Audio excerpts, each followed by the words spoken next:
Hello friends, welcome to my channel మన ఇంటి వంటలు. నేను మీ సుధాను. ఈరోజు మీ ముందుకు వచ్చేసాను bachelor style paneer fried rice.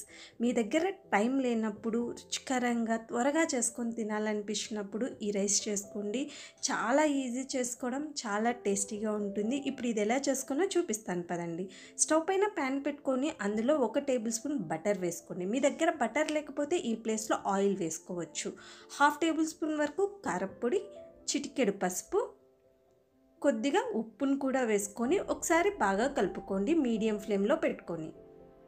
ఇప్పుడు ఇందులోనే క్యూబ్స్ లాగా కట్ చేసి పెట్టుకున్న పన్నీర్ పీసెస్ని వేసుకోవాలి. ఇక్కడ నేను 250 గ్రాముల పన్నీర్ తీసుకొని క్యూబ్స్ లాగా కట్ చేసుకున్నాను. ఈ పన్నీర్ని మొత్తం బటర్లో వేసుకొని మీడియం ఫ్లేమ్లో పెట్టుకొని ఎర్రగా అయ్యే వరకు ఫ్రై చేసుకోవాలి. చూడండి, ఈ విధంగా మంచిగా ఎర్రగా అయిన వెంటనే స్విచ్ ఆఫ్ చేసి పక్కన పెట్టుకోండి. తర్వాత స్టవ్ పైన మరో ప్యాన్ పెట్టుకొని అందులో 2 టేబుల్ స్పూన్ల నెయ్యిని వేసుకోండి. మీరు నెయ్యి ప్లేస్లో ఆయిలే వేసుకోవచ్చండి. నెయ్యి వేస్తే రైస్ రెసిపీ కొద్దిగా టేస్టీగా ఉంటుంది. 3 టేబుల్ స్పూన్ల ఆయిల్ వేసుకోండి. ఆయిల్ హీట్ అయిన తర్వాత 1/2 టేబుల్ స్పూన్ వరకు జీలకర్రను వేసుకోండి. సన్నగా కట్ చేసి పెట్టుకున్న పెద్ద సైజు ఉల్లిపాయ 1 వేసుకోవాలి. 2 పచ్చిమిర్చి సన్నగా కట్ చేసి వేసుకోండి. ఉల్లిపాయ లైట్గా కలర్ మారే వరకు ఫ్రై చేసుకోవాలి. ఈ విధంగా కలర్ మారుతున్నప్పుడు ఇందులో 1.5 టేబుల్ స్పూన్ అల్లం వెల్లుల్లి పేస్ట్ వేసుకొని పచ్చివాసన పోయే వరకు ఫ్రై చేసుకోవాలి. ఇప్పుడు ఈ ఆయిల్లో తురిమి పెట్టుకున్న క్యారెట్ని వేసుకుంటున్నాను. ఇది ఆప్షనల్, మీకు నచ్చితే క్యారెట్ వేసుకోవచ్చు, లేదంటే స్కిప్ చేసేయచ్చు. మీకు కావాలంటే సన్నగా కట్ చేసి కూడా క్యారెట్ని వేసుకోవచ్చు. 1 నిమిషం పాటు ఆయిల్లో క్యారెట్ని బాగా ఫ్రై చేసి తర్వాత మూత పెట్టేసి మీడియం ఫ్లేమ్లో పెట్టుకొని క్యారెట్ మగ్గేంత వరకు వెయిట్ చేయండి. క్యారెట్ మగ్గిన తర్వాత ఇందులో స్పైసెస్ వేసుకోవాలి. మీ రుచికి తగినంత కారప్పొడి వేసుకోండి. 1/2 టేబుల్ స్పూన్ ధనియాల పొడి, 1/2 టేబుల్ స్పూన్ జీలకర్ర పొడి, 1 టేబుల్ స్పూన్ గరం మసాలా వేసుకోవాలి.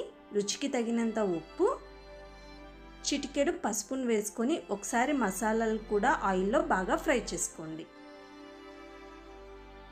ఇప్పుడు ఇందులో కొన్ని స్ప్రింగ్ ఆనియన్స్, కొద్దిగా కొత్తిమీరను కూడా వేసుకొని 1 నిమిషం పాటు ఫ్రై చేసుకోండి. స్ప్రింగ్ ఆనియన్స్ ఆప్షనల్ అండి, మీ దగ్గర ఉంటే వేసుకోండి, లేదంటే స్కిప్ చేసేయండి.